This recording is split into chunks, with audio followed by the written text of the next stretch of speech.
The morning air was thick with tension, even before the first shot was fired. Asterisk, it was supposed to be a regular Saturday. Had just gotten out of her second heart surgery 3 weeks earlier and was finally strong enough for a short ride. She loved car rides through the hills. Something about the hum of the engine and the slow, winding roads calmed her. So I loaded her up in my SUV, pillows tucked around her, a soft playlist running through the speakers, and we headed toward Lakeside Boulevard. Asterisk, as we neared the edge of the Oak Ridge HOA neighborhood, traffic slowed. A large black Cadillac was blocking part of the intersection. I inched forward, motioning for the driver to move. Instead of cooperating, the woman behind the wheel, rigid-looking lady with pearl earrings and a manicured scowl, threw up her hands dramatically. She got out. I knew her by reputation. Karen Whitmore. President of the Oak Ridge HOA, self-appointed enforcer of every rule, code, and shade of grass. Residents both loathed and feared her. But I'd never had the pleasure of a personal encounter until now. Asterisk Karen stomped toward my vehicle like she owned the street. Her heels clicked with purpose. Asterisk, excuse me, you're blocking my road. This is private HOA property. Asterisk, I rolled down the window just halfway. Ma'am, this is a public through street per county maps, and you're double parked in a lane. Asterisk, she sneered. I don't care what your little app says. You're trespassing. Asterisk. Before I could respond, Emily let out a soft cough. Karen's eyes darted toward her. Oh, great. You brought a sick kid into our neighborhood. Do you even live here? Asterisk. That's when Emily's monitor beeped faintly. I kept my voice calm. She has a congenital heart defect. We're just passing through on a quiet drive. Asterisk, Karen scoffed. You people are always making excuses. We have rules for a reason. Asterisk, she stormed back to her Cadillac, but not to leave. Asterisk, instead, she opened her glove box.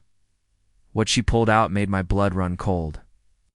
A silver .38 revolver. Asterisk, get off my street now or I swear, she screamed, aiming it with shaking hands. Before I could react, the shot rang out.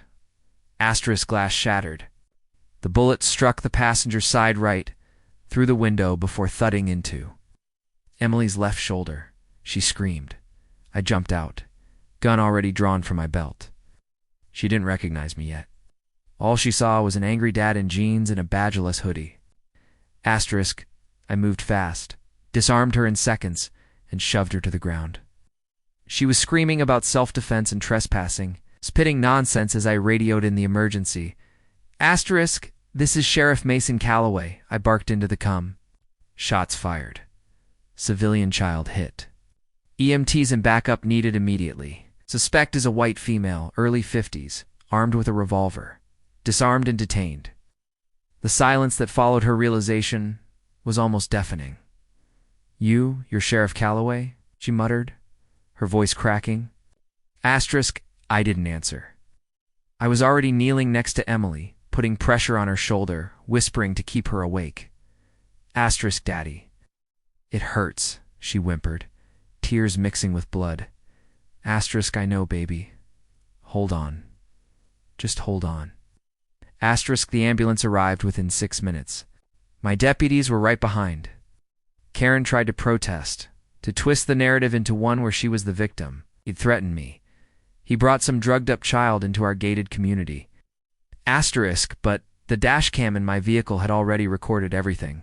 The footage was played for the judge less than 72 hours later.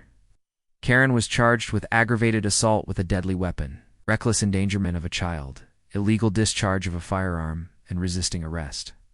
Her bail was denied. Her HOA board swiftly voted to remove her from her position. And her neighbors, who had long suffered under her iron-fisted reign, circulated a petition to bar her from any leadership role within their community again. Asterisk, as for Emily, the bullet had fractured her clavicle and caused some bleeding, but thankfully missed any major arteries.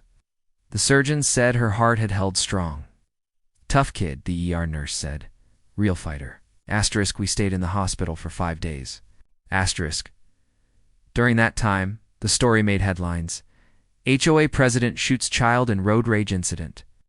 Not knowing dad is the county sheriff, public outrage poured in. Protesters stood outside the Oak Ridge gates. HOA board members resigned. Property values dropped like rocks. I wasn't looking for revenge, but justice was non-negotiable. A week later, I stood at a town hall meeting, looking over the crowd of shaken, ashamed, and furious residents. Asterisk, this isn't about HOA power, I told them. It is about a dangerous person who thought her title gave her authority to shoot a child. And that can't stand. Not in this county. Not on my watch. Asterisk, they gave a standing ovation. Some even cried. Asterisk, Emily came home with a soft cast and a new scar. She asked if it would stay there forever. Asterisk, yeah, honey, I said. But it'll be a reminder. You survived. Asterisk, she nodded. Can I get a puppy now? Asterisk, I laughed. You just might. Asterisk and Karen. Asterisk, last I heard, she took a plea deal 15 years with no chance of parole before 10. Her lawyer tried to spin it as a tragic misunderstanding. But the judge didn't buy it, neither did the public. Because once you point a gun at a child, especially my child, there's no misunderstanding. There's only accountability. And I made sure she got it.